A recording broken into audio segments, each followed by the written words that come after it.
हे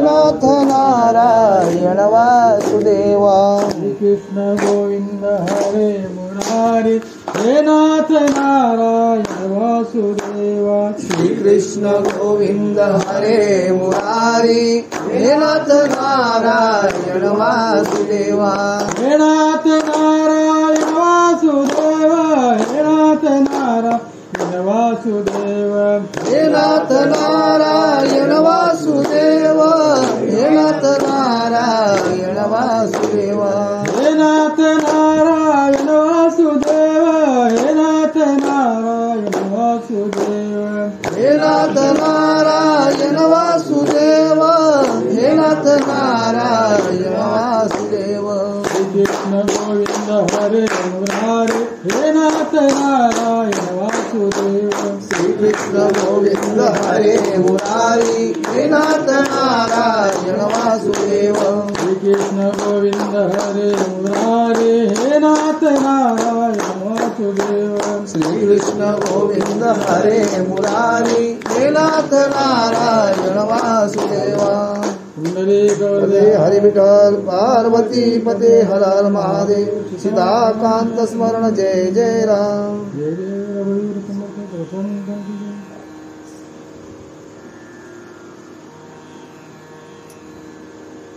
श्रीरामाची सीता घेऊन गेला होता दशानन त्याचे शुद्धी लागून राम पातला किसून देते राम.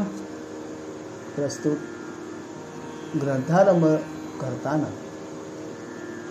स्वर्गारोहण पर्व हा ग्रंथ प्रवेश करताना की काय कारण हा ग्रंथ लावण्याचा, काहीतरी त्याला कारण असू शकतं. आणि या आपल्या परिवारातून माय निघून गेली, आपल्या परिवारातून आई निघून गेली, आपल्या परिवारातून मावशी निघून गेली आणि आपल्या परिवारातून आजी निघून गेली. ही सर्व नाती जोपासताना या संपूर्ण कुटुंबावर दुःखाची छाया पसरली. आणि त्या माऊलीच्या प्रित्यर्थ आपण म्हणतो मावशी माय मोरो आणि मावशी जगो. खरोखर ही उक्ती होती, पण माय आई म्हणताना आपल्या तोंडाला तो ओठ भिडतात, ओठाला ओठ. आणि मावशी म्हणता म्हणता आपल्या तोंडाचा चंबू होतो, म्हणजे दुरावा आहे की नाही. आणि ही माय या कुटुंबातून गेल्यानंतर या सर्व कुटुंबाला दुःखाचं सावट पसरलं. आणि त्या माऊलीच्या प्रित्यर्थ आज आपण इथे ग्रंथारंभ स्वर्गारोहण पर्व हा केलाय. खरोखर आईचं जाणं हे लेकरांना त्यांची मनस्थिती काय होतं हे त्यांना प्रत्येकाला माहिती आहे. आणि प्रत्येक माणूस या दुःखातून गेलेला आहे. तरी त्या दुःखातून सावरताना कुठंतरी भक्तीचा जिव्हाळा असावा, कुठंतरी भक्तीचा ओलावा असावा. म्हणून संत नामदेव महाराज यांच्या लेखणीतून गेलेला हा ग्रंथ स्वर्गारोहण पर्व हाच आपण इथे कथा कथनासाठी घेतलाय. आणि कथाकथन घेण्यासाठी या माऊलीच्या योगाने खरोखर इथे जमलेले भाविक आहेत. त्या भाविकांना प्रत्येकाचा कुठेतरी ऋणानुबंध होता, म्हणून ही कथा श्रवण करण्यासाठी मिळते. ही कथा श्रवण करण्यासाठी खरोखर त्याचं भाग्य असावं लागतं. आणि त्या आईच्या प्रित्यर्थ आज आपण इथे ग्रंथ लावलाय. तरी इथे जमलेले श्रोतेवर्ग गुरुवर्य लक्ष्मणदास बाबा बोरवे आणि मायपित्यांच्या चरणावर मस्तक ठेवून आपण ग्रंथाला सुरुवात करत आहोत. की इथे कथा काय सांगितली, इथे हा ग्रंथ काय सांगतोय की गुरु शिष्याचा संवाद. राजाने गुरुला प्रश्न विचारावं आणि गुरुने त्याला उत्तर द्यावं. आणि इथे सांगितलंय श्रीरामाची पत्नी कोण घेऊन गेला होता, रावण घेऊन गेला होता. आणि त्यावेळेला श्रीरामाना त्या सीतामाईचा शोध घेण्यासाठी साह्य कोणाचं घ्यावं लागलं, वानरांचं साह्य घ्यावं लागलं. आणि वानरांचं साह्य घेताना इथे वाली आणि अंगद यांची कथानक तिथे आलेलं आहे. हे दोन भाऊ होते. आणि मग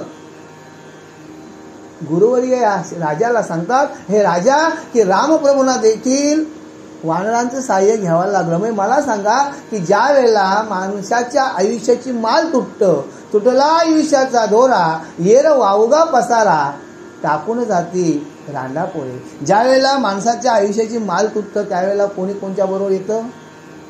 हा सर्व माझा हा संसाराचा ओझा. आपण जी माया कमवली, आज आपण बंगला बनवली, गाडी बनवली, हा आपण काय सांगतो? माझा आहे. अरे पण ज्या वेळेला तू जाशील त्यावेळेला तुझ्या कोण पाठी देणार आहे का? नाही देणार. एवढा मोठा बंगला बांधला पण त्या बंगल्याच्या छतावर कोण तुम्हाला जाळणार आहे का? नाही जाळणार. आधी चांगला असा आलिशान असा स्नानगृह बांधलाय, आपण आधी जगाला सांगतो मी बघा आमचा काय स्नानगृह बांधलाय, पण शेवटची आंघोळ तुझी कुठे होणार? त्या अंगणातच होणार. मग मला सांगा माझं काय आहे? हा आपण माझं करताना माझं काय की माझं एकच आहे की या नामस्मरणाचा एक जरी शब्द आपल्या कानावर गेला, हे खरोखर ज्यांच्या पूर्वसुकृताची जोड असेल त्यांनाच ते ऐकायला मिळतं. आणि मग इथे रामप्रभूने या वानरांचा सहाय्य घेतला आणि मग पुढे ते वाली सुग्रीव वानर दोघे असते सहोदरा, ते किष्किंध्याचे नृपवर राज्य सुप्रतापे. आणि मग गुरुवर्य सांगतात की हे वानर वाली आणि सुग्रीव हे किष्किंधा नगरीचे राजे होते आणि ते तिथला राज्य कारभार चालवत होते. आणि मग रुमा सुग्रीवाची राणी, ते वाळीने अभिलाषोने, ठेविता सुग्रीव रामाला गोनी, शरण गेला साक्षेपे रामा. आणि मग इथे काय सांगितलं की रुमा ही नावाची स्त्री आहे, ही सुग्रीवाची कोण होती? पत्नी होती. आणि मग ही वालीने काय केली होती? तिचा अभिलाष मणी दिला आणि सुग्रीवाचं राज्य सुद्धा त्यांनी वालीने हिरावून घेतलं. आणि मग ती त्याच्या ताब्यात होती. आणि त्यावेळेला या वालीने सांगितलं, हे रामप्रभू आम्ही तुम्हाला सहकार्य करू, पण आमचं पण थोडं म्हणणं तुम्ही ऐका की माझी जी पत्नी आहे तिला माझ्या भावाने हिरावून घेतले, तिला वासनावर घेऊन ठेवलेली आहे. मग तिला त्याच्या तावडीतून सोडवा तुम्ही. आणि त्यावेळेला आम्ही सुद्धा तुम्हाला सीतामाईच्या शोधासाठी आम्ही सहकार्य करू, अशी ही त्यांची भाषा झालेली होती. आणि मग पुढे वृत्तांत अवघा सांगितला की वाळीने हरिले मम दारेला, श्रीरामात्वा वधुने त्याला भार्य दे माझी मज. आणि हे रामप्रभू की तरी पण तुम्ही माझ्यावर ही कृपा करा की माझी पत्नी त्यांनी ती हिरावून नेलेली माझी पत्नी आहे, ती तुम्ही काय करा की तुम्ही वालीला मारून माझी पत्नी मला परत द्या. अशा प्रकारे इथे संवाद झालेला आहे. तो एकेची बाणे करुणे, विंदुने पाडावा पाप खाणे, तरी तो तुम्हा लागुनी साधे होय श्रीरामा. आणि हे भगवंता हे रामप्रभू तुम्हाला एक सांगणं आहे की हा जो वाली आहे याचं मरण कसं आहे की त्याला एका बाणाने जर याला आपण जर मारला तर एका बाणाने हा याचा मरण आहे. आणि ते पण संधान कसं साधायचं आहे? तो आणि कांते न मरे जाण, अवघड आहे त्याचे मरण, 7 ताड उंच पूर्ण दुर्गा माझी आहे ती. आणि हे भगवंता त्याचं जे मरण आहे ते अवघड आहे. अशा कुठल्याही कोणत्याही वीराला त्याचं मरण म्हणजे त्याच्या हातून मरण येणार नाही. आणि तरी पण याचं मरण मारताना याला की आपण काहीतरी दक्षता घ्यायला पाहिजे. तर त्या दुर्गामध्ये त्या जंगलामध्ये 7 ताड आहेत, असे उंच ताड आहेत, असे एका आजूबाजूला ताड आहेत. आणि मग त्या ताडांचं काय केलं पाहिजे? छेदन केलं पाहिजे एकाच बाणाने. त्यावेळेला एकीचे बाणे करून जो वीर छेदिला संपूर्ण, त्याचे होते वाळीचे मरण, कथिले असे विधीने. हे ब्रह्मदेवाचं वाक्य आहे की एकाच बाणाने जर ही 7 ताड जो वीर छेदील त्याच्या हातून वालीचं मरण आहे. हे भगवंता पहिली तुम्हाला म्हणजे आम्ही सांगून ठेवतो की हा जो वाली आहे अति बलाढ्य आहे. अति बलाढ्य म्हणजे कसा की त्याच्या समोर जर कोणताही वीर जर गेला तर त्याची शक्ती त्या वालीला जात होती. म्हणून याच्यावर वार कसा करायला पाहिजे? ऐकता वचनासी राम गेला किष्किंधेसे, सीता चढवणे कोंडदासी, बाण गुणाशी लाविला. आणि मग हे रामप्रभूने सुग्रीवाचं म्हणणं ऐकल्यानंतर, सर्व संभाषण ऐकल्यानंतर रामप्रभू पुढे गेलाय, किष्किंधे नगरीला गेलेत. आणि मग तिथे रामप्रभूने काय केलंय की बाण कोंदणी लाविला, म्हणजे धनुष्याला भाता चढवलाय आणि तिथे आता बाण कोंदणी भाता. आणि मग आता युद्ध करायला लागलेत. आणि मग पुढे काय केले भगवंताने, शेष अवतार लक्ष्मण जाणून रघुनंदन, तयासी जवळ बोलावून ठाण मांडिले रघुनाथे. आणि मग इथे काय सांगितलंय की शेष अवतार लक्ष्मण. आणि मग लक्ष्मण हा कोण आहे, शेषाचा अवतार. मग शेषाच्या काय डोक्यावर पृथ्वी आहे. जरी आज सत्ययुगामध्ये रामप्रभू जरी अवतारित असले, राम आणि लक्ष्मण या अवतारामध्ये जरी असले भगवंत विष्णू आणि शेष नारायण, तरी पण लक्ष्मण हा अवतार कोणा शेष होता. मग भगवंतांनी काय केलंय, ते बाण जेव्हा भात्याला जेव्हा रशी चढवली त्यावेळेला भगवंतांनी काय केलंय की त्या लक्ष्मणाला धनुष्य ठेवून चरणावरी, भूमीस धडपून त्राट न करे, शेष कापुने झळकरी, तडांची हरिसम झाले. आणि मग भगवंतांनी रामप्रभूंनी काय केलंय, त्या याला धनुष्याला रशी चढवले आणि त्याला तिथे काय केलंय, लक्ष्मणाला बाजूला बोलवलंय. आणि लक्ष्मणाला बाजूला आणि काय केलंय, तिथे त्या रशीचा असा छेदक म्हणजे त्राटण केलाय. आणि त्यावेळेला एक बाणाचा टोक काय केलाय, लक्ष्मणाच्या अंगुष्ट्यावर ठेवलाय. आणि लक्ष्मणाच्या अंगुष्ट्यावर ठेवल्यानंतर रामप्रभूंनी काय केलाय, थोडा जोर दिलाय आणि तो दाबलाय. आणि त्यावेळेला लक्ष्मण, आता आपल्या जर पायावर कोणी पाय दिला, चप्पल पडली बाजारात जाताना, तर आपण विलवतो की नाही. मग आता बाणाचा बाण किती वजनाचा असेल, त्याचा टोक ठेवल्यानंतर थोडा दाबलाय. आणि दाबल्यानंतर लक्ष्मण काय केलाय, थोडा हल्लेला आहे. आणि हल्लेल्यानंतर शेषाच्या डोक्यावर काय पृथ्वी आहे. आणि मग शेष सुद्धा हल्लाय. आणि त्यावेळेला पृथ्वी सुद्धा डळमळीत झाली. मग एकच बाणे करुण राम केले संधान, ताड सप्तक छेदून भूमीवर पाडिले. आणि मग लक्ष्मणाची हालचाल झाल्याबरोबरती त्या पहाडीवर असणारे 7 ताड होते, ते काय केले, त्यांची अशी हालचाल झाली. आणि ते एका रेषेत जेव्हा आले त्यावेळेला रामप्रभूंनी काय केलंय, तिथे बाण संधान नेम धरलाय. आणि एकाच बाणाने काय केलंय, ती 7 ताळ छेदलेली आहेत. तो वाली युद्धासी धाविन्नला, सुग्रीव तयासी भिडता झाला, राम्या अकस्मात बाण टाकिला, वाली निवाला क्षणाधे. आणि मग एवढा हा प्रकार झाल्याबरोबर वालीला हे जाणवलं की माझ्या परिसरात असलेली ताळाची झाडं कोणी तोडली. आणि मग त्यावेळेला आणि त्याच्यातच त्याचा जीव होता. आणि हा धावून आलाय रामप्रभू. आणि मग रामप्रभू धाव आल्यानंतर रामप्रभूंनी काय केलंय, एका झाडाच्या आडोशाला गेलेत आणि तिथून संधान झालाय आणि वालीला बाण मारलेला आहे. गुप्त रूपे वाले समारिला, तारा रुमा दिधल्या सुग्रीवाला, राजपद देवने त्याला, संतोष विला रघुवीरे. आणि मग इथे आता गुप्त रूपाने भगवंताने रामप्रभूने हा वालीला मारलाय. का मारलाय की त्याला तसं वरदान होतं, तशी याची शक्ती होती. आणि मग त्या वेळेला तिथे रामप्रभूंनी त्याला मारलेला आहे. आणि मग रुमाई आहे त्याची पत्नी जे होत्या ह्याच्या कोणाच्या स्वाधीन दिल्यात, सुग्रीवाच्या स्वाधीन दिल्यात, त्याची पत्नी आणि ते राज्य सुद्धा त्याच्या स्वाधीन दिले. आणि मग पुढे तोची राम हा श्रीकृष्ण, वाली तो झाला दिवर जाण, आपले उसने घ्यावया कारण, भालुका तिरा पातला तो. आणि मग इथे ग्रंथामध्ये असं सांगितलंय, संत नामदेव महाराजांनी लिखित केलंय की तोच हा राम, तोच हा सुग्रीव, तोच हा वाली. आणि ह्या वाली कशासाठी आलाय की राम अवतारामध्ये जे उष्ण होतं ते आता कृष्ण अवतारामध्ये आलेलं आहे. आणि त्या भगवंताच्या वामचरणाला जो बाण या व्याधाने मारलाय तो हा वाली कोण आहे, व्याध कोण आहे, हा वाली आहे. आणि मग इथे मला सांगा की आपण ज्या वेळेला कुठलीही कृत्य आपल्याला काय वाटतं, मला कोण बघत नाही, ऐसे कोणी ऋषीच्या बोला, राम मानसी संतोषला, म्हणे माझा संशय फिटला, कथा बोला पुढे आता.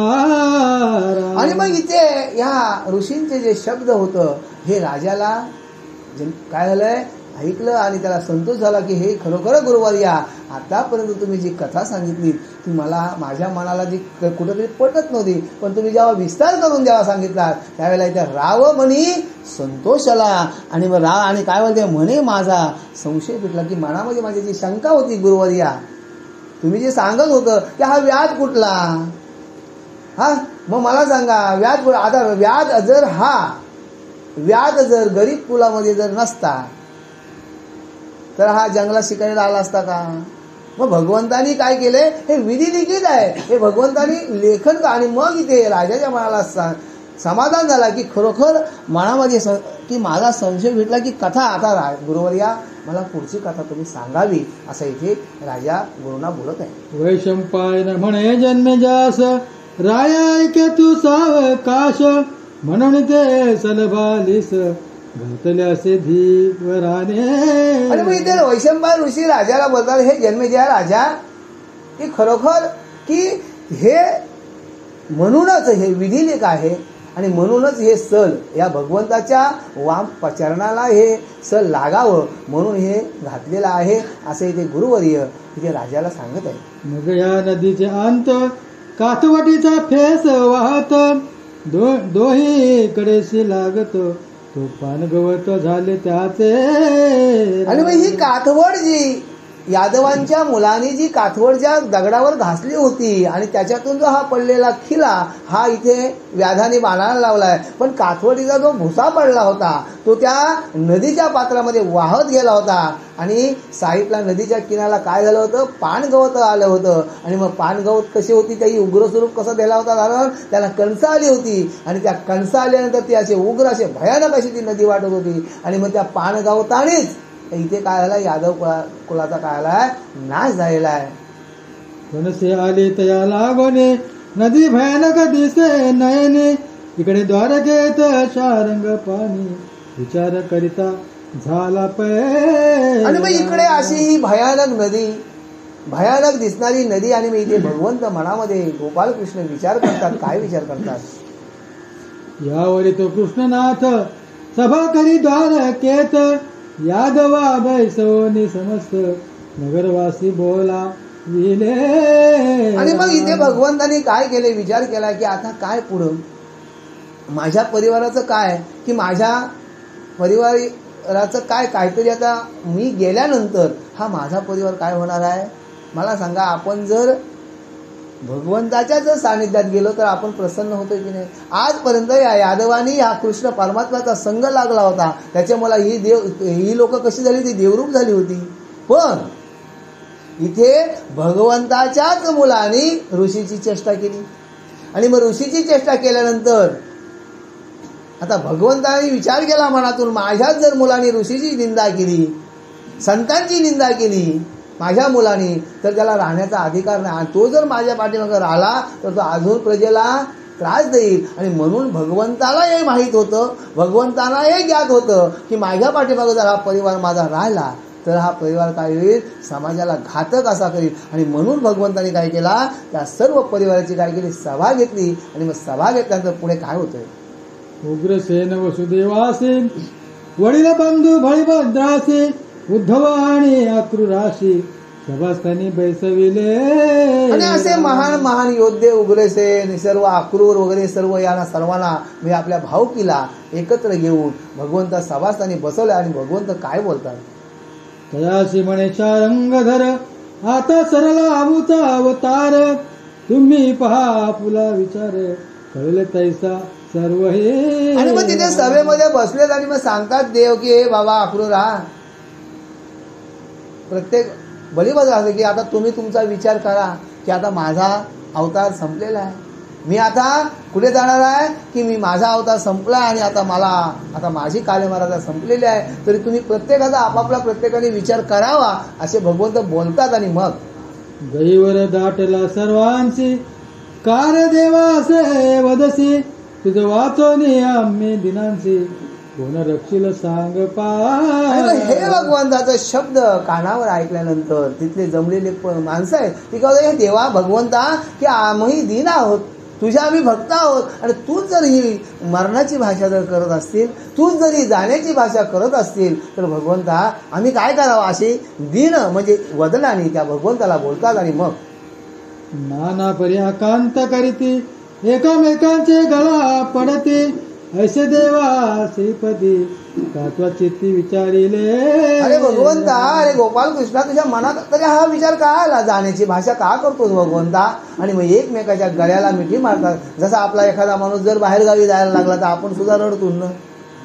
जर मुलगी सासरीच जाते बघा, पण माहेरची ती पुन्हा परत येणारी असते, तरी पण आपण रडतो ना. का रडतो? की कन्या सासुराशीच आहे, परतून मागे घोलून पाहे. की ती सासरी जाताना ती का काही एवढ्या दिवसाचा तिचा लागलेल्या घराला काय असतो? लळा असतो. एवढ्या दिवसाची घराला लागलेली माया असतं. एवढ्या दिवसांनी वडिलांनी शिकवलेली शिकवण असतं. आणि ती मुलगी काय करत असतं? मागे वळून पाहत असतं, पण ती येणारी असतं. पण भगवंताची इथे भाषा काय? की मी जातोय, निरामा जातोय. आणि मग त्यावेळेला हा सर्व परिवार एकमेकाच्या गळ्यामध्ये गळा घालतोय आणि रडतोय आणि हे बोलतोय, हे परमात्मा, तू का असा अपशब्द बोलतोस?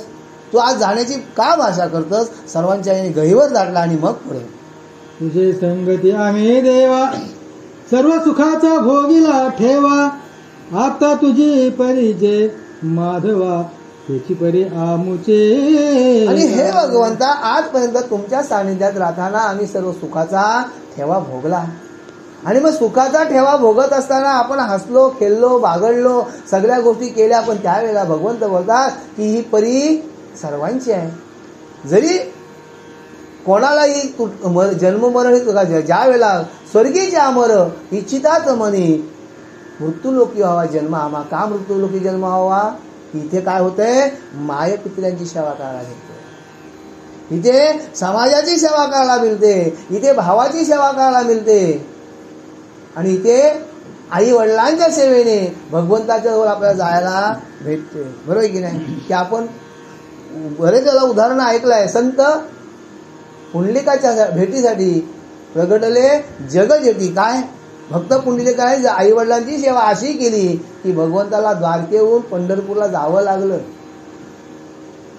आणि मग गेल्यानंतर चिखल आहे, बाहेर चिखल आहे. आणि त्यावेळेला भगवंत पुंडलिकाच्या दरवाज्यात उभे आहेत आणि बोलतात, पुंडलिका, मी आलोय रे, माझे चिखलाने पाय माखलेत रे, पायाला गार लागतोय. आणि त्यावेळेला पुंडलिकाने काय उत्तर द्यावं? हे देवा, तुम्ही आलात हे मला दिसतंय, पण मी माझ्या आई वडिलांची चरण सेवा करतोय. अरे पण माझ्या पायाला पाणी गार लागते ना. आणि त्यावेळेला पुंडलिकाने काय केलंय? वीट, बसलेली वीट होती ती भिरकावली बाहेर. देवा, पायाला गार लागते, त्या विटेवर उभा राहा. आम्ही सहजगत्या आरती बोलतो, युगे 28 विटेवर उभा, वामंगे रखमाई दिशेदेव शोभा. पुंडलिकाच्या भेटी ब्रह्मा आलेगा, जय देव जय देव जय पांडुरंगा. आपण आरती सहज बोलते, पण त्या आरतीमध्ये मार्मिकता किती आहे बघा. की देव 28 युगे तिथे नाम पुंडलिकाची वाट बघत उभा राहिलाय की भक्ताची या काळजासाठी. बघा की देव हा त्या भक्तासाठी आलेला आहे. आणि मग इथे 28 युग भगवंत तिथे उभा राहिलाय. आपल्याला वेळ कमी आहे बोलायला, तर मग 28 युगे तिथे भगवंत उभा राहिलेला असताना आम्ही सहजगत्या आरती म्हणून जातो. आणि ती सुद्धा आरती आम्ही वल्लोबा काय बोलतोय, काय काय बोलतोय, ती सुद्धा आम्हाला आरती सुद्धा धड बोलता येत नाही. पण नाचू कीर्तनाच्या रंगी. आपण जर त्या कशी पण येडी भक्ती करा, वाकडी भक्ती करा, आपण जर ती भक्ती जर प्रेमा अंतस्करणातून केली ना, तर आपल्याला भगवंत खरोखर प्रसन्न झाल्याशिवाय राहणार नाही. तो कोणत्याही रूपात येईल. आपण बोलतो देव कुठं आहे? अरे मुलीचं लग्न जर करायला गेलो त्यावेळेला कुठं जर अडचण आली आणि एखादा माणूस येऊन जर 50,000ची मदत करतोय, तोच देव की नाही दादा? आणि मग लग्न आल्यानंतर आपण बोलतो, भावजी तुम्ही भेटलो, तुम्ही आम्हाला 50,000 दिलं म्हणून आमचा कार्य पार झाला. म्हणजे कोण? तो देव आहे. आपल्याला देव उघड्या डोळ्याने दिसणार नाही. भगवंतांनी कलियुगामध्ये काय सांगलंय? मी तुम्हाला उघड्या डोळ्याने दिसणार नाही, पण संत हाच देव. जर तुम्ही मानून जर जय जय रामकृष्ण हरी जर नामाचा तुम्ही मंत्रघोष केलात तर तुम्हाला कुठल्या देवाला सुद्धा जायची गरज नाही. ज्यांनी आई वडिलांच्या सकाळी आणि संध्याकाळी 2 वेळा जर चरणसेवा घेतली त्याला पंढरपूरला जायची गरज नाही. माय बाप हे दैवत माझे असता माझ्या घरी, कशाला जाऊ मी पंढरी? काय गरज आहे? हे पुंडलिकाने सिद्धांतात आपल्या पटवून दिलं. देव आला, पुंडलिका भेटी आला की नाही? मग कृष्ण अशी म्हणे श्रीपती, वसुदेव देवकी रुद्ध असते, त्यासी घेऊन बद्रिकास्मपती सत्वर जावे आता आणि मग इथे त्वा. आता बघा भगवंताला सर्व ज्ञात होतं आणि भगवंतानी मला सांगा जिवंतपणी जर आई वडिलांच्या म्हणजे वडिलांच्या जर खांद्यावर मुलाला जर न्यायचा असेल किंवा मुलाचं जर मरण पाहता येईल आई वडिलांना नाही पाहता येणार. आणि मग हे भगवंतानी जाणलं आणि मग सांगितलं की अक्रूरा तू एक काम कर, या माय पित्याला इथे ठेवू नकोस, यांना इथून हलव, यांना ही माझ्या जाण्याची क्षणभर सुद्धा त्यांना म्हणजे अशी भणक सुद्धा लावून देऊ नको. त्यांना तू काय कर, आई बाबा तीर्थाला झाला आपण असा करून तू इथून त्यांना घेऊन जा असं सांगितलं. आणि मग मला सांगा की जिवंतपणी आईवडिलांच्या खांद्यावर मुलाचं नेणं हे किती दुर्भाग्य आहे. आणि मग त्यांच्या अंतस्कराला काय दुःख होईल हे भगवंतानी जाणलं. आणि भगवंताने अक्रूरा तू आता काय कर, यांना बद्रिकाश्रमाला घेऊन जा. आणि मग ऐसे देव जेव्हा बोलिला अकंत तेव्हा एकची झाला, कलियुगासे उदय पावला आणि उद्धवला ऋषिशाप. आणि मग इथे हे भगवंताचे शब्द कानावर पडल्यानंतर सर्व तिथे काय झालंय, त्या परिवारामध्ये सर्व आकांत झालाय. आणि मग इथे भगवंत सांगतोय ठामपणे की हाच तो कलियुग, इथे कलियुगाचा काय झालाय, उदय झालाय. आणि मग कलियुगाचा उदय झाल्यानंतर कली काय करतोय की चांगल्या माणसाला काय करतोय, पापकर्म करायला लावतोय, त्याला वाईट गोष्टी करायला लागतोय. लक्षात आलं तुमच्या? जास्त नाही बोलत, बोला. तेव्हा होता वसंत मास, यादव म्हणते एकमेकास, चला जाऊ भालुका तीर्थास, स्नाना लागी सर्व हे. आणि मग त्यावेळेला वैशाखाचा महिना होता, वसंत महिना ऋतू चालू होता. आणि मग त्यावेळेला गरमी सर्वत्र होती. आणि मग ही पोरं काय बोलतात, यादवांची पोरं काय बोलतात की छान उकाणा होते, आपण चला नदीमध्ये डुंबाला जाऊ. आणि मग सर्व ज्यांचा घोळका जमलाय आणि मग त्या नदीच्या पात्रामध्ये भालुका तीरावर हे काय केलेत, क्रीडा करण्यासाठी गेलेले आहेत. आणि मग पुढे यादव निघाले समस्त, कृष्णांग झाले तप्त, उदक शिंपिती पै त्वरित, एकमेकावरी साक्षेपे. आणि मग हा रणरणता ऊन होता. आणि मग ते गावाच्या बाहेर जे निघालेत आणि मग त्या नदीवर जाताना रस्त्यात काय झालाय, हे उष्मा गरमीने काय झालाय, लाही झाली यांची. आणि मग हे नदीच्या पात्रात उतरलेत. आणि मग एकमेकाच्या अंगावर काय यादवकल काय करतात, पाणी उडवतात. आणि पाणी ही काही यांची मस्ती चालली. आम्ही जातो धरणावर फिरायला जातोय ना, आणि मग एकमेकाच्या अंगावर मस्तीने पाणी उडवतात. आणि पाणी उडवता यांचा पुढं काय झालंय, अरोळ्या मारिती भयंकर, मद्यपान झाले क्रूर, पान गवते तोडून सत्वर, युद्ध लागी प्रवर्तले. आणि मग आता इथे मस्तीमध्ये एकमेकाच्या पाण्या उडवतात, दुसरा एकमेकाच्या पाणी. आणि मग हे काय आला, यांच्या मस्तीला काय आला, उधाण आलाय. आणि मैरेक नावाची ते काय केलं, इथे मदिरा प्राशन केली. आणि मदिरा प्राशन, आता उन्हात मदिरा कधी चरतं ती, इथे कोण असतील तर त्याला समजेल. आणि मग ती मदिरा प्राशन केल्यानंतर हे काय करतात, एकमेकाच्या अंगावर अजून मस्ती आलं. आणि मग इथे काय झालं, मस्तीचं काय झालं, रूपांतर यांच्या भांडणात झालं. आणि मग भांडणात झालं मग हे काय केलंय, त्या जे नदीच्या काठी जे लव्हालं होतं, पाणगवत जे होतं ते हे उपटलेत आणि एकमेकाच्या अंगावर मारायला लागलेले आहेत. भूल पडली सकळांशी, पाने मारिती एकामेकाशी, त्याने दुखंड केले घड शिरांशी, 56 कोटी नाश झाला. आणि मग इथे मस्तीचं स्वरूप याचं युद्धात झालं, रक्त याच्यात झालं, रक्त बंबाळ झालं. एकमेकाच्या अंगावर पान मारतात. म्हणजे पानगवत काय झालं, एक प्रकारे त्यांना भालं सूर्यांचा असा तलवारीचा त्याला ते झाला. आणि त्या एक प्रकारचे ते पानगावताच्या पात्या होते, तलवारीच्या सारखे पाते कापतं ना, पानगावताने आपला हात कापतो ना आपण, लावा हाताने झाला कसा, तसाच तो पानगवत. आता इथे शाबाज बाजूला जाम झालाय. मग मला वाटतं तिकडं तशीच पशी शेता वसाड आहे, त्याच्यामुळे पानगाव. आणि मग या पानगावताने काय केलं की एकमेकांची धड शिरा वेगळी झाली. आणि मग इथे काय झालंय, त्या पात्रामध्ये काय झालाय, रक्ताचा पूर झालाय. पान भारे झाले क्रूर, मरण पावले यादव समग्र, शोणित्वाचा आहे पूर, भालुका तीर तांब झाले. आणि अशा प्रकारे इथे 56 कोटी यादव इथे काय गेले, मरण पावले. आणि मग ते शोणिताचा चालीला पुढं बघा, रक्ताचा काय झालाय, पूर चाललाय. आणि मग रक्ताचा पूर झाल्यानंतर ते नदीचे पाणी सुद्धा कसं झालंय, रक्त बंबाळ झालंय, लाल झालंय. आणि मग इथे हे कोणाचं की कळीचा निस्ता अंश निघाला. तरी यादवांची परिस्थिती अशी झाली. आपण तर कलियुगातच आहोत, लक्षात आला. 56 कोटी यादवांशी सहार झाला परियसी, तोची वार्ता श्रीकृष्णाशी कृत झाली दूतमुखे. आणि मग ते 56 कोटी यादवांचा नाश झाला ही वार्ता भगवंताच्या कानावर दूतांनी सांगितली की देवा काय भक्ता काय त्या नदीच्या पात्रामध्ये आपले 56 कोटी यादव मारले गेले. आणि मग भगवंताला अंतस्करणातून दुःख झालाय. पण अंतस्करण दुःख झालं, लीला कोणाची सगळी आहे? भगवंताचीच आहे. ही भालुका तीर्था प्रद यादव मारे फै समस्त, हा भोला से त्वरित शाप ऋषीचा मानते. आणि मग इथे बघा ऋषी शाप हा भोला आहे. यादव कुलाला ऋषीने काय सांगितलं की अरे सांबा तुझ्या पोटामध्ये काय आहे बाळ, तेच जन्माला येईल आणि तेच तुमच्या कुलाचा संहार करील आणि कृष्णाचा देखील संहार करील. मग आता मला सांगा, एखाद्या जर आपण संताला जर अपशब्द बोललो तर तो आपल्याला भोवल की नाही? म्हणजे माणसाने आपल्या जीवन जगताना सुद्धा वयाची मर्यादा, आईवडिलांच्या वयाची मर्यादा पकडलं पाहिजे. आता सर्रास मुलं बोलतात आईवडिलांना, पाहिले आपण जन्माला घातली तर काय केला हो, बरोबर तुमची तुम्ही हाऊस केली, अशी सुद्धा बोलणारी मुलं का बोलतात? कलियुग आहे. अरे त्याच वेळेला मारायचा नाही मग, अशी पण बोलणारी मुलं आहेत.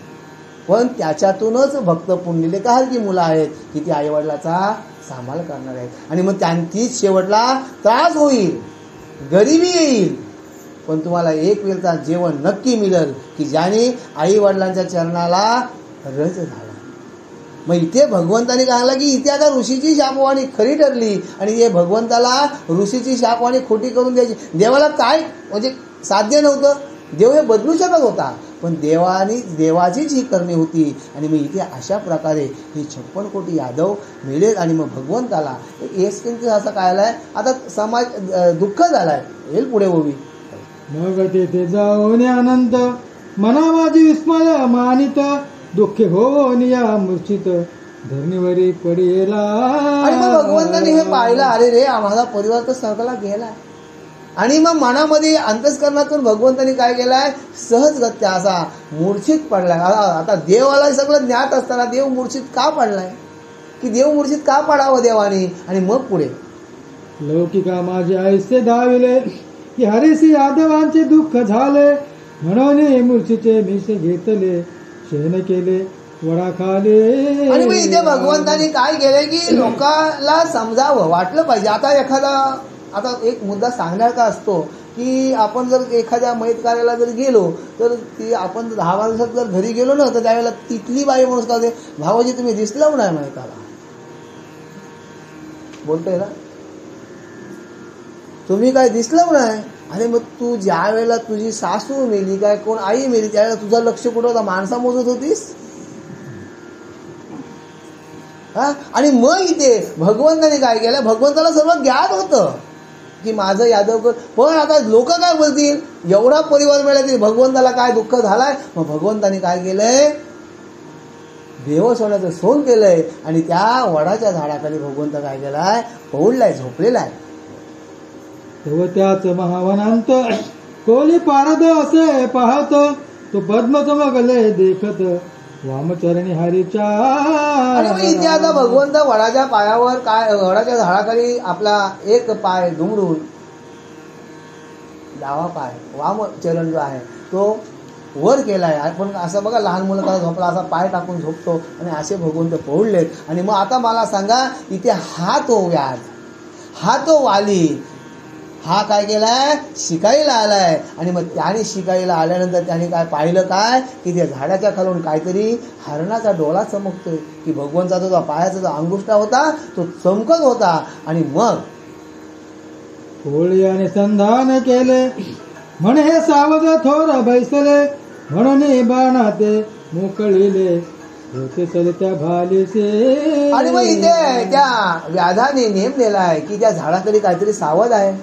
आणि मग आता आज आपल्याला शिकार भेटेल. आणि मग त्याने तो नेम दिलाय. आणि मग त्या नेम दिला तो बाण कोणता होता, की त्या कातवडीचा निघालेला खिला जो होता तो त्या बाणाला लावला होता धनुष्याच्या. आणि मग तो त्याने काय केला, संधान नेम दिलाय की काहीतरी चांगलं सावध आहे, आणि त्या व्याधाने काय केलाय, तो बाण सोडलेला आहे. तो बाण त्वरे करुणे येऊनी भेदला वामचरणे, रक्त उसळले तेथुनी थोर चालविला. आणि मग तो बाण चालू भगवंताच्या डाव्या पायाला लागलाय, अंगठ्याला लागलाय, आणि मग तिथे रक्त उसळलेले, तिथे काय झालंय, रक्ताचा इथे काय झाला उल्लेख केलाय की रक्ताचा तिथे धारा शिरखाल्या उडल्यात, मग एक प्रकारचा पूर आलाय. आणि मग पुढे एक पंथ काय दोन असे हरिणे विचारून, एकची खेप फेडिले ऋण पार्वती आणि वालीचे. आता इथे 7व्या अवताराचे वालीचे ऋण फेडायचे होते. वालीला मारला होता भगवंतानी 7व्या अवतार रामप्रभू या अवतारात, आणि मग वालीने शपथ घेतली होती की मी त्याचा बदला घेईन, आणि मग तो 7व्या अवतारात याने आला. आणि द्रौपदीने सुद्धा आस केली होती की मला सुद्धा 5 पती मिळावं, आणि मी सुद्धा रक्ताने काय करीन, दुर्योधनाचा संवार झाल्याशिवाय मी माझ्या वेणीला गाठ मारणार नाही, सांगितलं होतं ना तिने, आणि मोकळे केस ठेवलं होतं द्रौपदीने. आणि मग ही द्रौपदीची मनातील आस होती की मला सुद्धा 5 पती, पार्वती मातेला आस होती, आणि मग पार्वती माता हीच कोण आहे, द्रौपदी पुढे येणार आहे. आणि मग हे भगवंताने हे काय केली, थोडक्यात सांगतोय की भगवंताने हे सुद्धा ऋण इथे फेडलेलं आहे. वाळीने बाण सोडिला, रुधिराचा घट पूर्ण भरिला, वचन सत्य करिता झाला, द्रौपदी रूपे पार्वतीचे. मग इथे बघा, द्रौपदी रूपे पार्वतीचे वचन होतं की मी काय करीन, रक्ताने घट भरीन. हे सुद्धा या भगवंताने इथं वचन पूर्ण केलं. इथे वालीचं सुद्धा जे वचन होतं ते सुद्धा वालीच्या हातून भगवंताचं मरण आलेलं आहे, हे सुद्धा भगवंताने एकाच याच्यामध्ये सिद्ध करून दाखवलेलं आहे. बाप सत्यवचने भगवान बोलिला बोला खरा करून, पांडव चरणांगत रक्षून दोन्ही ऋणे फेडिले. आणि मग इथे भगवंताने आश्वासन दिलं होतं, पार्वती मातेला आश्वासन दिलं होतं की जी पार्वती मातेने 5 वर मागितलं होतं शंकराकडून की मला 5 गुणयुक्त, म्हणजे सगळं गुण असं संपन्न असा मला पती देते. देवाने सांगितलं तुला एका म्हणजे 5 गुण तुला भेटणार नाही, म्हणून तुला मी 5 पती तुला दिले, आणि मग त्या 5 पतींचा सांभाळ करीन. हे वचन पार्वती मातेला कोणी दिलं होतं, भगवंताने दिलं. आणि तेव्हा या भगवंताने पांडवांचा सुद्धा सांभाळ केलेला आहे. असं हे भगवंताने सर्वांचं ऋण इथे फेडलेलं आहे. अगराया परीक्षिते सुद्धा तूच आधी पूर्वी सांगितली कथा, की पार्वती शंकर कांता तुझ्या करीत होती जय. आणि मग हे राजा, इथे राजा गुरु सांगतात, हे राजा ज्यावेळेला पार्वती माता शंकराची पूजा करत होती तेव्हा ते समयी येणे जाण, पांडव घेतले मागून, वचने गोविला नारायण म्हणून सर्वदा रक्षित. आणि मग त्यावेळेला हिने या भगवंताकडून वर मागितला होता, आणि मागितला पांडव हिने मागितलं होतं मनातून असा 5 गुणयुक्त असं मला पती हवाय. त्यावेळेला या भगवंताने तिला दिलं होतं. आणि मग त्यावेळेला भगवंताने सांगितलं की तुझा सुद्धा मी ज्यावेळेला द्रौपदीचा तुझा अवतार होईल त्यावेळेला मी तुझा सांभाळ करीन. भगवंताने हे वचन सुद्धा पूर्ण केलेलं आहे. आपुल्या देवनी रुधिरासी पूर्ण भरिले घटासी, आता सो या गोष्टीसी कथा परिसा पुढारा. आणि मग इथे संत नामदेव महाराज म्हणतात की आपण आता या गोष्टीवर जर जास्त विश्लेषण करायला गेलो तर कथा आपल्या वाढेल. या भगवंताने तर भगवंताची वचनं पाळलेली आहेत. आणि मग पुढे आता तवर आवासे विनवित स्वामी तुम्ही बोलिला यथार्थ, हरिने भालुका तीर्थात दोन्ही संकल्प उगविले. आणि मग इथे राजा गुरुना बोलतोय, जन्मजय बोलतोय की हे गुरुवर या, की तुम्ही खरोखर ही मला कथा सांगितली, आणि देवाने सुद्धा हे संकल्प काय केलं, या भालुका तीर्थामध्ये पूर्ण केलेत. आणि मग पुढे धीवरे वेधिला श्रीकृष्ण कथा सांगावी तेथून, तव बोले वैशंपायन ऐकी जन्मेजा राजेंद्र. आणि मग भगवंता त्या धीवराने त्या कोल्याने भगवंताला संधान का मारलं, बाण का मारला, तर ही कथा मग गुरुवर या तुम्ही मला पुन्हा सांगावी, असा इथे राजा गुरुना विनंती करत आहे. कृष्णा बाण व्याकुल झाला, तो तैसाची धरणीवर पडला, थोरा कल्पात झाला, अवतार संपला म्हणून.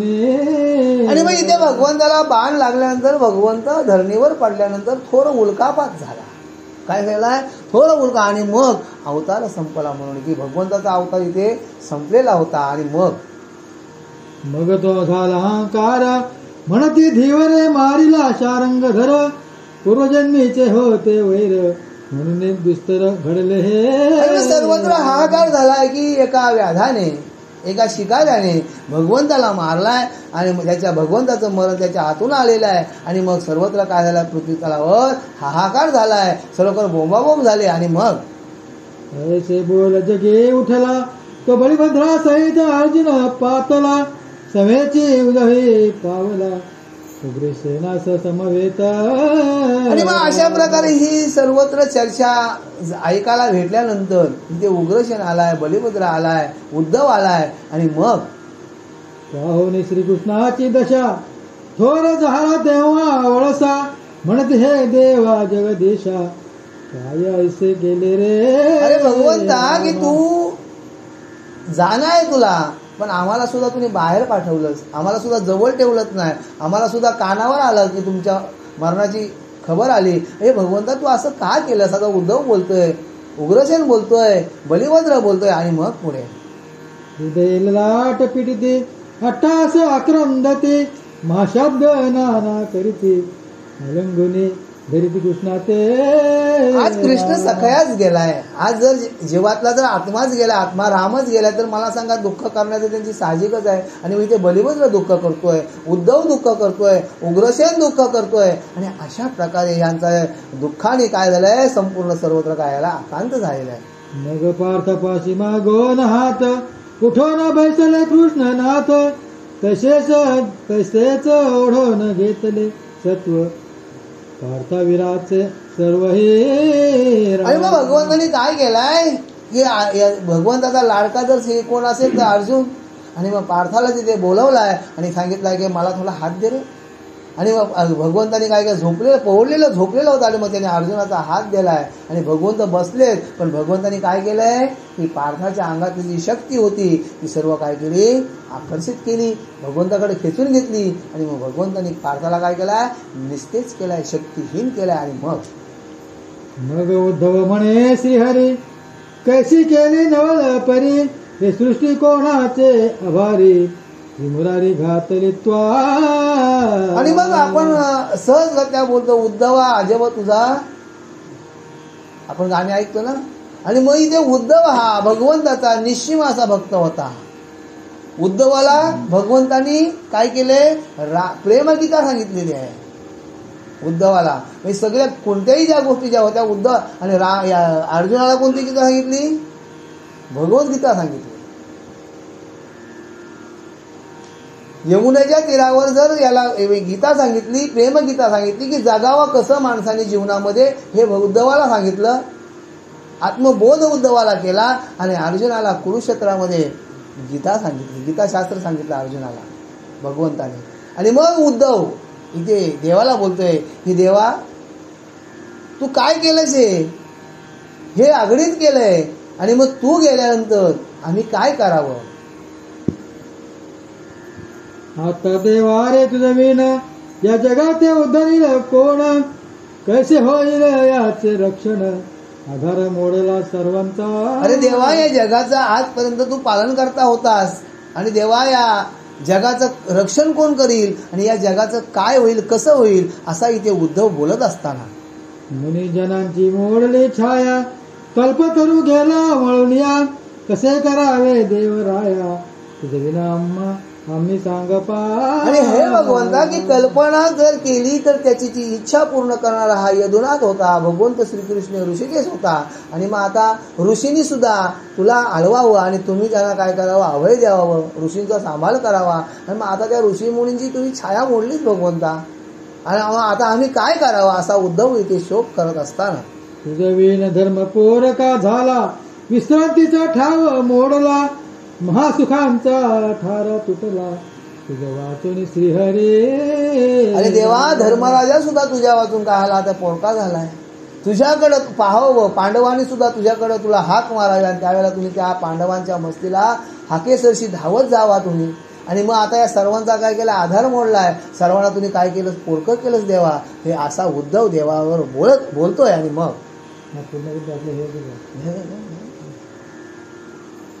श्रीकृष्ण सारिखे निधान, हातीचे चालिले निघून, जळी बुळाले रे जे रत्न, ते दिलिया प्राण सापडेना. आणि मग हे भगवंतासारखा हा निधान आहे, भगवंत हा हिरा आहे. आणि भगवंतासारखा जर हा हिरा जसा पाण्यात हे काय हिरा पडावा, तसा हा हातीचे निदान पडले गलोन, जली बुडाले हे रत्न. की माझं हे रत्न काय केलंय, उद्धव बोलतोय की माझं हे रत्न जलामध्ये पडलंय. आणि मग हे जरी मी जीव दिला तरी मला हे रत्न भेटणार नाही, असा उद्धव इथे शोक करतोय. जीवाची मोडले आस, मनाचे दुर्ग पडले ओस, कांटीला गले हर्षास, तुम कोणास देव आता.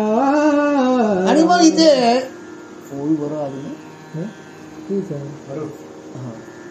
तर आणि मग जीवाची जीवाची आस ठेवावी की भगवंतानी काय करावं, की आम्हाला आमचं रक्षण करावं, आमचं सांभाळ करावा. पण आता आम्ही कोणाला हाक मारू, कोणत्या देवाला आम्ही हाक मारू. आणि मग इथे आम्ही क्षेम कोणाला, आलिंगन कोणाला देऊ, अशा प्रकारे दुःख करत असताना तुझे वाचून ऋषिकेशी, गुजमे सांगू कोणासी, उठा म्हणेल भोजनासी, कोणामासी हरी रे. अरे भगवंता, की कोणतीही गोष्ट येतकेंची थोडीशी जरी असली तर ती गुज म्हणजे मनातील गोष्ट जी असेल ती मी येऊन तुला सांगत होतो, किंवा तुम्ही भगवंत आम्हाला सांगत होता. आता मी कोणाला सांगू. एक वेळेला जर आम्ही जेवायला, भगवंता तुम्ही यावं, चला रे आता सर्वांनी काय करूया, जेवायला बसूया, अशी हाक मारावी. आणि तुझ्या हाकेसरशी आम्ही सर्व काय करत होतो, जेवायला येत होतो. आता आम्हाला जेवासाठी तरी कोण बोलेल भगवंता, असा इथे उद्धव दुःख करत असताना आता देवा तुझं विण, कोणास करावे मार्जन, शयनचरित बैस चरण, कोणाचे मे हरी रे. अरे भगवंता, की ज्या वेळेला आपण झोपत होता तुम्ही, त्यावेळेला मी तुझी काय सैनिक पलंगावर तुम्ही झोपत होता, त्यावेळेला मी तुझी काय चरण सेवा, मी चरण तुझे काय करतो दाबत होतो. आता भगवंता मी कोणाचं चरण दाबो, असा इथे उद्धव बोलतोय. तुझे वाचून तर सेवा, कोरटी दिसे देवाधी देवा, तरी आम्हा मी माधवा, काय करू सांग पा. अरे माधवा, अरे भगवंता, अरे ऋषिकेशा, की आता आम्ही कोणाकडे पाहावं, कोणची सेवा करावी, असा उद्धव इथे दुःख करत आहे.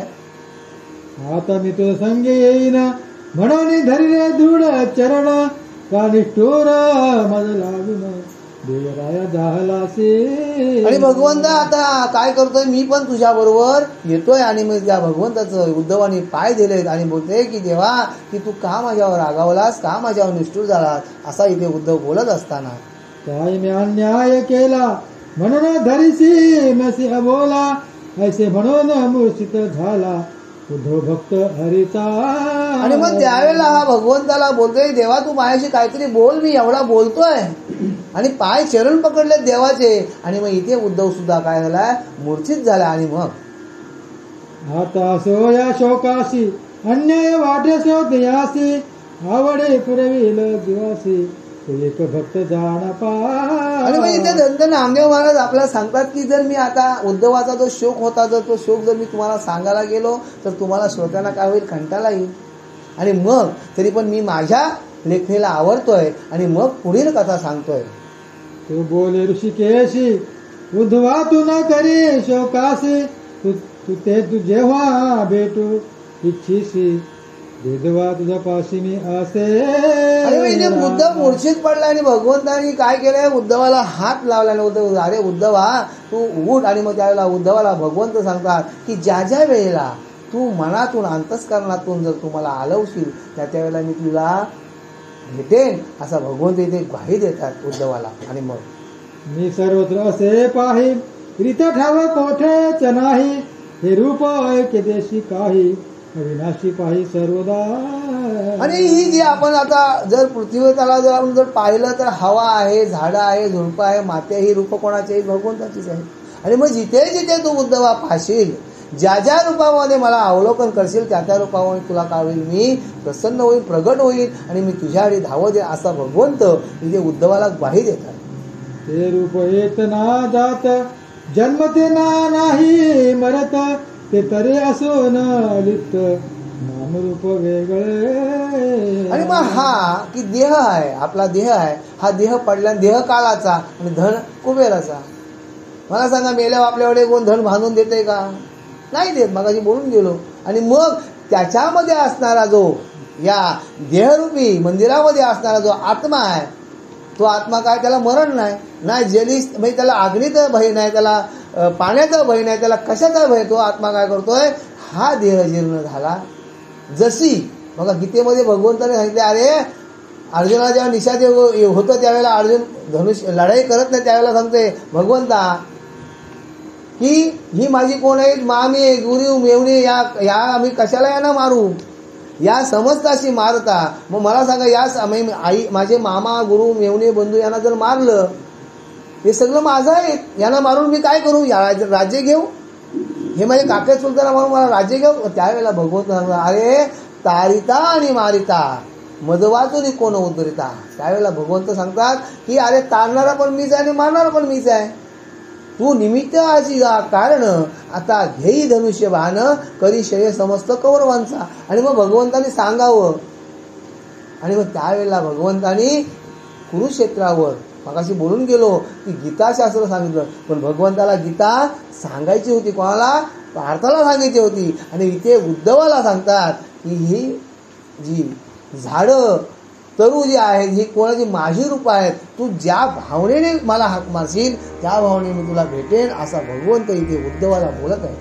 तो सत्य से निरंतर हस्त चरण ना विकार आधी अंत ना पार निर्धार जाणू तू. आणि मग हा जो माझा जो रूप असेल, तू जर बोलशील, तुम्ही जर मनात विचार केलास की आम्ही हनुमंताच्या देवळात गेलोय, त्या रूपाने मी तुला भेटेन, विठ्ठलाच्या मंदिरात गेलास त्या रूपाने मी तुला भेटेन. जैसा ज्याचा भाव तैसा त्याला भेटे देव. पण तुमची श्रद्धा अटल असली पाहिजे, बरोबर ना. श्रद्धा जर अटल असेल तर मी त्या भावनेने तुला भेटेन, असं इथे भगवंत उद्धवाला सांगत आहे. मीच दे असे जाण तुझे नाही माझ्या वीण असे सांगोने आत्मज्ञान उद्धवासे संमुखीला. आणि मग इथे काही क्षणातच भगवंतानी उद्धवाला आत्मज्ञानाचा बोध केलाय, आत्मज्ञानाचा बोध केला उद्धवाला भगवंतानी. आणि मग उद्धवाला शांत केले. आणि मग पुढे हा विस्तार भागवती उद्धवा सांगितला तुझ प्रती आता बद्रिका प्रती निघून जावे उद्धवा. आणि मग इथे भगवंतांनी सांगितलं, ज्या वेळेला नाथ महाराजांचा आपण भागवत ग्रंथ ऐकतो, भागवत ग्रंथ ऐकतो आपण, ज्या वेळेला वाचतो त्यावेळेला हा भागवत ग्रंथ हा पूर्ण काय, कृष्ण उद्धवाचा संवाद आहे. अशा झाला की मरावं कसं हे सांगते भागवत. आणि जीवनामध्ये जर तुम्हाला उतराई होय, जगावं कसं हे तुम्हाला कोण सांगतोय, गीताही सांगते. आणि संसार कसा करावा हे सांगते रामायण. मुलांनी वडिलांशी कसं वागावं आणि वडिलांनी मुलाशी कसं वागावं हे सांगते रामायण. भावानी भावाशी कसं वागावं हे सांगते रामायण. मग आपल्या घरात रामायण हवंय का भागवत हवं, महाभारत हवाय? महाभारतामध्ये रक्तरंजित क्रांती झाली, क्षणाक्षणाला रक्त पडलाय, शेवटच्या क्षणाला सुद्धा रक्त पडलाय. आता बघा, पांडव सुद्धा तीर्थाच्या प्रवासाला जात असताना सुद्धा रस्त्यामध्ये रक्ताचा सडा पडलाय, पुढे तालकीतू वगैरे राक्षसांचा बराच संहार होणार. आणि मग आपल्या घरात काय व्हायला पाहिजे, रामायण आलं पाहिजे. रामायण का पाहिजे की दशरथांनी सांगावं आणि रामाने ऐकावं आणि वनवासाला निघून जावं. आताची पोरं जातील काय, त्या बापासलाच काढतील घरातून. हा बरोबर ना. म्हणजे आपल्या घरात प्रत्येकाच्या घरात रामायण हवायला पाहिजे, आपल्या प्रत्येकाच्या घरात महाभारत नको आहे. आणि हेच उद्धवाला देवानी सांगितले. वाटे त्याची राहून अंतरी करावे माझे ध्यान मी निरंतर तुझ्या लागी जाण दर्शन देईन उद्धवा. आणि मग इथे उद्धवा तू आता बद्रिकाश्रमाला जा आणि तिथे माझं काय कर, अनंतकाल नामस्मरण कर. आणि मग नामस्मरण केल्यानंतर ज्या ज्या वेळेला तू मला हाक मारशील त्या त्यावेळेला मी तुला दर्शन देईन. सवे मनसी जरे येईन करीन सरले आयुष्य प्रमाण आयुष्यामध्ये दा जेव्हा लागून यांची नेमिली असे आणि म्हणजे पै भगवंत सांगतो की तुला माझ्याबरोबर येण्याची वार्ता करतोस, पण तुझं आयुष्य प्रमाण अजून आहे. आता बघा, एखादा माणूस गाडी पलटी होतं, हात तुटतात, पाय तुटतात, बोट तुटतात, तरी पण तो जगतोय. आणि एखाद्याला नुसता पाय सटकला, मोरीन पडला. मला सांगा, या भगवंतानी काय केलंय की ज्याचं आयुष्यप्रमाण आहे त्यांनी काय केलंय, त्याला मर्यादा ठेवलेली आहे की जिथपर्यंत तुमच्या आयुष्याची तोही तुटत नाही तिथपर्यंत तुम्हाला कोणी नेऊ शकत नाही. लक्षात आला? ते क्रमितासे अवकाश भेद नाही तुम्हा आम्हास, ऐसे बोलोन या ऋषिकेश झाला शांतविता उद्धवासे. आणि अशा प्रकारे भगवंत उद्धवाला समजवतात, अरे उद्धवा, की मी जे काय बोलतोय, मी जी तुला ज्ञान आत्मबोध जो सांगतोय हे तू ऐक, की इथे भेदाभेद नाहीये, इथे नीतिमत्ता नाहीये, पण आता की तुझी जी आयुष्य मर्यादा आहे त्या मर्यादेप्रमाणे तुझं जीवन तुला जगणं आहे. माझी जी आयुष्य मर्यादा होती त्याप्रमाणे मी जीवन जगलो आणि मी आता माझ्या निजामात चाललोय. आणि मग अशा प्रकारे उद्धवाचं शांतवन केलंय, उद्धवाला समजावलंय आणि त्या उद्धवाला शांत केलं देवाने. मग बोले ऋषिकेशी माझा देह सांडावा जळासी, तो वाहत जाईल पूर्व दिशेशी ऋषित अशी धरतील. आणि मग इथे भगवंत सांगतात की माझा जो देह पार्थिव देह आहे तो काय करा, तुम्ही नदीच्या पात्रात सोडा. आणि तो नदीच्या पात्रात सोडल्यानंतर तो पूर्व दिशेला वाहत जाईल. आणि मग वाहत गेल्यानंतर तिथे काय करतील, माझा देह ऋषिगण अडवतील. आणि मग तेथे मी पाषाण देही होईन, ओढ्या जगन्नाथ होईन, ऋषी करतील स्थापन तुझ्या घेईन सर्वांची. आणि मग तिथे तो नदीच्या पात्रात वाहत गेल्यानंतर तिथे ते ऋषी अडवल्यानंतर तिथे ओढ्या जगन्नाथ असं एक स्थळ आहे. आणि मग तिथे गेल्यानंतर मी कोण होईल, ओढ्या जगन्नाथ नावाने मला प्रबोधतात येईल. आणि माझं जे शरीर आहे ते माझं शरीर कसं होईल, पाषाण रूप होईल. आणि मग तिथे ऋषीगण त्या पाषाण रूप शरीराला माझ्या काय करतील, माझी पूजा तिथे केली जाईल. आणि मग ऐसे बोलून ऋषिकेशी त्या गीता झाला देहासी, ज्योती निघून गेली कैसी आकाशी कोंडले. आणि असं भगवंतानी शब्द केल्यानंतर भगवंताने आपला प्राण श्वास सोडलेला आहे. जशी ज्योती आकाश दिव्यामध्ये दोन ज्योती आहेत, त्या दोन ज्योती जशा एकमेकाला घेतात, आपला दिवा दोन ज्योती ओळखता येत नाही, त्यामुळे भगवंत काय आलाय, त्या ज्योतीमध्ये विलीन झालेले आहेत. आणि मग सूर्याचा प्रकाश लोपला, आकाशाचा तडक फुटला, कृष्ण ज्योतीच्या माझी भिनला, दीप जैसा समरसे. आणि मग अशा प्रकारे सूर्याचा काय आलाय, प्रकाश त्या ज्योतीच्या पुढं लोपलाय, कमी झालाय. आणि मग आकाशाला काय तडक फुटलाय, म्हणजे इथे गडगडाट व्हायला लागलाय. आणि मग इथे कृष्ण ज्योती माझी निघाला. आणि अशा प्रकारे भगवंत श्रीकृष्ण इथे काय आलाय, ह्या ज्योतीमध्ये मिसळलेले आहेत. आणि मग कर्पूर अग्निशी मिळते ठाई, नामदेवाच्या निळ्याची काही, दीपी दीप मिळता होई, निवाडा काहीच सांग पा. जसं कापराला जसं आपण पेटवल्यानंतर तो कापूर ही वस्तू जी वडी होती ती आपल्याला जशी कापुराची वडी काय होते ती दिसत नाही, ती अग्नीला मिळून जातोय. आणि त्याप्रमाणे दिव्याला जर मिसळल्यानंतर आपल्या दोन ज्योती असतात त्या एकच ज्योत दिसते. आणि त्याच्यातला त्याचा तेल संपल्यानंतर ती सुद्धा ज्योत नाहीशी होते. अशा प्रकारे भगवंत इथून काय झालंय, नाहीशी राहिले आहेत आणि गेलेले आहेत. ही सागरापासून झाले लवण, ते सागर मार्गी होय लीना, तेथे बोलावया भेद भान, सर्व ठाई उरेना.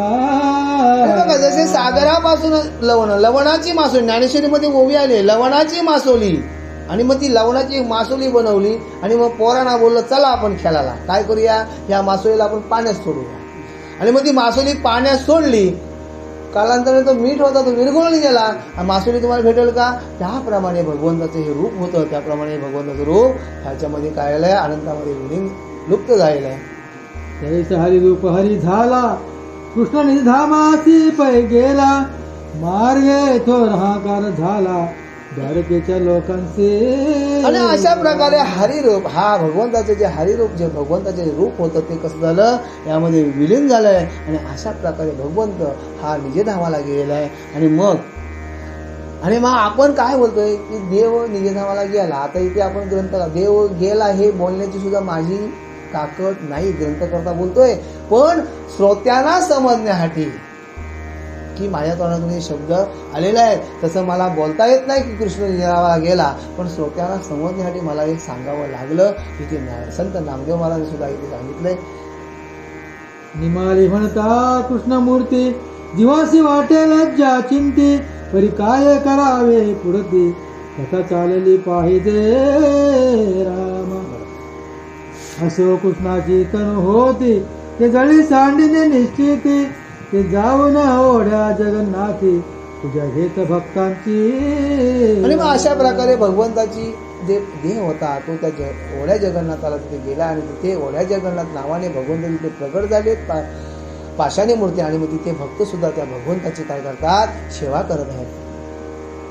इकडे सर्वांनी हाकार केला म्हणते श्रीकृष्ण अवतार संपला तव तो दैत्य धाविन्नला शालू नाम कयाचे. आणि मग इथे आता मला सांगा एखादा आपल्या गावातला प्रतिष्ठित व्यक्ती गेल्यानंतर आजूबाजूला असणारं जरासं घेणार ताकद वाढते दम देतात ना आपल्याला का दम देणारच गेला.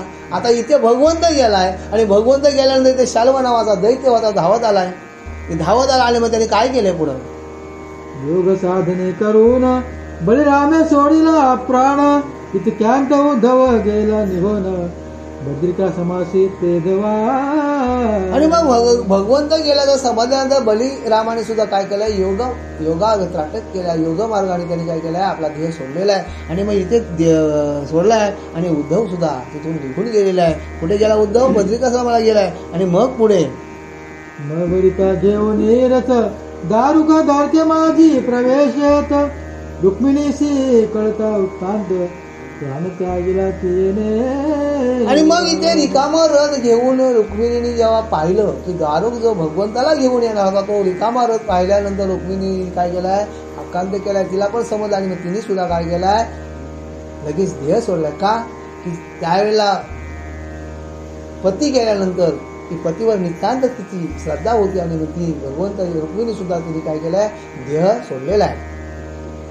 पाहत्या रुक्मिणीची भक्ती कृष्ण योग न सावे चिंती ज्योती माझी मिळे ज्योती याची गती केली तिने राम. म्हणजे पत्नीची पतीवर असणारी श्रद्धा हे आपल्याला इथे ओवी काय सांगतोय की पहा की काय त्या रुक्मिणी मातेची भगवंतावर श्रद्धा होती. नुसतं समजलं तरी तिने काय केलाय आत्मदेह सोडलाय. तिने स्वतःचा जीव दिलाय. म्हणजे मला सांगा ती पती भक्तीमध्ये किती रत होती.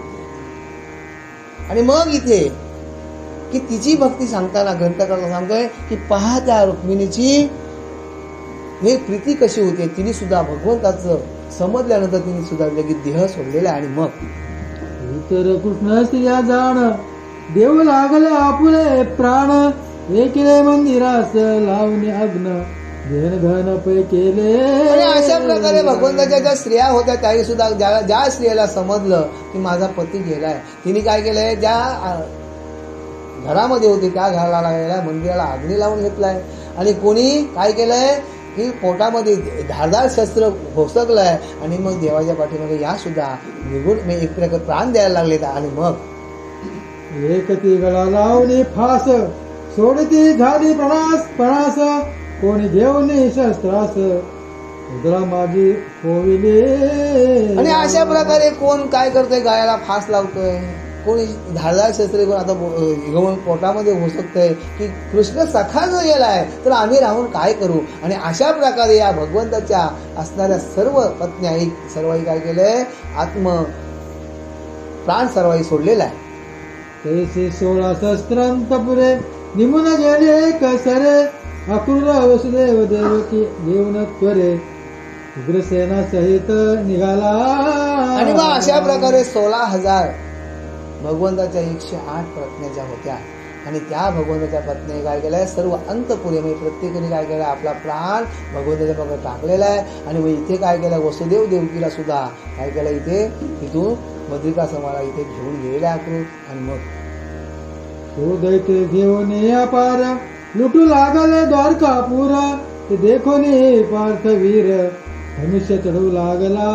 आणि मग शाल्व नावाचा जो दैत्य आला त्याने काय केलं या द्वारकापुरीला काय केलं लुटायला लागलाय. मला सांगा आपण रस्त्यावर जर एखादी गाडी उलटली तरी बघा माणसांची लाईन लागतं. काय रे बॉक्स आहे एकाने उचलला की अख्खा बॉक्स 5 मिनिटात खाली. मला सांगा मग आता इथे भगवंतच निघून गेलाय, सगळी लोकच मेलीत. आता तू एवढी मोठी सोने रत्न कधी नगरी त्यांनी काय केलाय, लुटायला सुरुवात केली. आणि नेता येईल तेवढा माल नेतोय आणि नाही नेता येत तर त्यांनी काय केलंय तिथे त्या नगराला. तरी ते सत्व गेले निघून, सीतेनं चढे तया लागून, मग दोघाची पाहे अर्जुन, उपाय काही चालेना. आणि मग हा लुटून नेतोय आणि अर्जुन डोळ्यांनी पाहतोय. पण भगवंतानी काय केलं होतं, अर्जुनाचा हात घेतला होता आणि सर्व शक्ती हिरावली. आणि मग हा अर्जुन आपल्या धनुष्याला शीतला दोरी लावतोय, पण ती दोरी काय त्याला दोरी सुद्धा लावता येत नाही. आणि मग आता इथे एकदम निस्तेज झालाय. आता हा शाल्वनाचा दैत्य काय करतोय हे फक्त निस्त्या डोळ्याने अर्जुन तिथे पाहत होता. अर्जुन शक्तीहीन झाला होता, अर्जुनाला काहीच करता आलं नाही. मग पुढे दैत्य मिळाल्या पार, लुटून घेतलं सर्व नगर, मग अग्नी लावून चौफेर, द्वारकापूर दग्ध केले. आणि मग हे सर्व एक दैत्य आलं, असं असंख्य दैत्य आलं आणि त्याने लुटता येत थोडा तिथला सामान लुटलाय. आणि आता नेता येत नाही, मग काय करायला त्यांनी त्या नगराला काय केलं, अग्नी लावलाय. आणि अग्नी लावल्यानंतर दैत्य गेले निघून, युगाच पाहे अर्जुन, म्हणे हे जगन्नाथ निवास श्री कृष्णा, काही विधान केले. आणि मग हा सर्व चित्र उघड्या डोळ्याने पाहतोय. आणि मग मनातून विचार करतोय, हे भगवंता, हे काय तुझं विधान आहे, काय तुम्ही केलंस की एका क्षणामध्ये तू सुद्धा गेलास, आता कुटुंब गेलाय आणि नगरी सुद्धा काय केली, तिला सुद्धा आता अग्नी लावली या राक्षसाने. असा अर्जुन मनात विचार करतोय. आणि मग तेव्हा अग्नी पेटला बहुत, सोपे माळे भस्म होत, लोकांशी वर्तला अकांत, उरले ते जाती पळवणे. आणि मग हे सर्व सोप्या जळल्या, माळ्या जळल्या, सर्व काय जळलंय. आणि मग हे सर्व त्या नगरातील जे वाचले होते लोक आकांत झालाय आणि ती सुद्धा तिथून लोक पळून जायला लागलेले आहेत. ऋतुक्यांत समुद्रासे अनंते, सांगितलं बुडवी या दो प्रेते, द्वारकापूर या समयते, बुडून टाकी अंतांची. आणि मग भगवंताचं विधान होतं, भगवंताने या समुद्राला सागराला आज्ञा केली, अरे बाबा रे, आता ही 56 कोटी यादव त्या नदीच्या पात्रात आहेत, हे सर्व आता एवढी नदीला आग लावल्या, आता काय कर, एका क्षणामध्ये तू आज्ञा केली सागराला की तुझ्या तू पोटात घे. आणि मग या सागराने काय केले, समुद्र मानून ईश्वर वचन, अद्भुत केले उत्थान, यादव प्रेता सहित जाण, द्वारका संपूर्ण बुडविले. आणि मग आता समुद्रालाही भगवंतांनी दिलेली भगवंताची आज्ञा मान्य केली. आणि मग समुद्राने काय केलं, उद्धार भरती आली आणि एकाएकी एका क्षणामध्ये त्याने काय केलंय, संपूर्ण द्वारका नदीला काय केलं, आपल्या पोटामध्ये सामावून घेतलेली आहे. मग तो एकला अर्जुन, निघाला रथारूढ होऊन, मन माझी विचार करून, काय म्हणे माघारे. आणि मग इथे पार्थ विचार करतोय, काय देवाची लीला आहे, काय देवाने केलंय. अंतस्करणी दुःख मनाने हा विचार करतोय की आता रथावर आरूढ झालाय. आणि मग विचार करतोय की आपण आता मागे वळून पाहावं की काय झालंय द्वारका नगरीचं. आणि मग पाहतोय तर काय, तर तो निपाहे जो पार्थ, तो जल भरले असे समजत, मग म्हणे अच्युत, न कळवंत तुझा पै. अरे हे भगवंता, हे अच्युता, की खरोखर मागे वळून पाहतोय तर काय, संपूर्ण द्वारका नगरी जी होती ती काय केली होती, पाण्याने जलमय झाली होती, समुद्राने सामावून घेतली होती. आणि हे भगवंता, तुझं जे काय, मी तुझा अंत मला तुझा लागला नाही रे भगवंता, काय एका क्षणातून काय केलं, हा विचार पार्थ करतोय. आणि रथावर तो उभा आहे आणि हे पाहतोय. आणि मग पुढे कथा ऐका भारती, कृष्णाची निमाली संतती, ऐशी प्रळयाची रीती, पुढे होतसे अवधारा. आणि मग आतापर्यंत आपण जी कथा ऐकली श्रोत्यांना, इथे संत नामदेव महाराज सांगतात की कृष्णाची निमाली संत, म्हणजे कृष्णाचा जो परिवार होता तो सुद्धा इथे गेलाय. आणि मग पुढील कथा ही तुम्हाला अतिसुरस, हे श्रोत्यांना की खरोखर श्रोत्यांच्या चित्ताचा भाव ओळखलाय नामदेव महाराजांनी की श्रोत्यांना काहीतरी या कथेतून मिळेल. आणि ही पुढची कथा अतिसुंदर, ही तुम्ही ऐकावी असे इथे नामदेव महाराज सांगत आहेत. या परी सांगता स्वर्गरोहण, शंका पावले शोधयांचे मन, म्हणती स्वर्गा गेले पंडुनंदन, कृष्ण मागून कैसे ते. आणि मग इथे श्रोत्यांच्या मनामध्ये भ्रम होईल की भगवंत पहिला गेलाय निरामाला आणि त्याच्यानंतर हे पांडव स्वर्गाला कसं गेलं असतील. आता यांच्या आजपर्यंत कृष्ण सखा यांच्या पांडवांच्या काळात साथीला होता. मग श्रोत्यांच्या मनामध्ये शंका उपजेल, पण ती शंकेचे निरसन मी तुम्हाला पुढच्या अध्यायामध्ये सांगणार आहे असं म्हणतात नामदेव महाराज. आता आपल्याला ग्वाही देतात, शब्द देतात आणि मग पुढे ते कथा निरपून तुम्हाला पार्थ हस्तनापुरात चालीला नामाविनवी संत याला पुढे कथेस चित्त दिजे. आणि मग हे सर्व भगवंताचं गुण पार्थ आठवतोय, मनामध्ये विचार करतोय, देवा तुम्ही काय केलंस. एक क्षणामध्ये तुम्ही सर्व काय केलंस, हिरावून घेतलं. आणि असा मनामध्ये विचार करतोय आणि मनात विचार काय करतोय की मी आता जाऊन दादाला काय सांगेन पुढे. तिकडे हस्तिनापुराला गेल्यानंतर मी दादाला काय सांगू, हा मनामध्ये त्याचा विचार आलाय. अंतस्करण विचारला की देवाने एका क्षणात हे काय केलंय हे मला कसं दादाला सांगता येईल, असा हा विचार मनात करतोय. इति श्रीमन महाभारते स्वगर्भण कथो निरूपणाध्ये बोला पुंडरीक वरदा हरि विठ्ठल पार्वती पते हर हर महादेव. सीताकांत स्मरण जय जय राम, जय जय रघुवीर समर्थ. सर्वदा योग तुझा घडावा, कारणी देह माझा पडावा. वेशू नको गुणवंता अनंता, गुणायका मागणे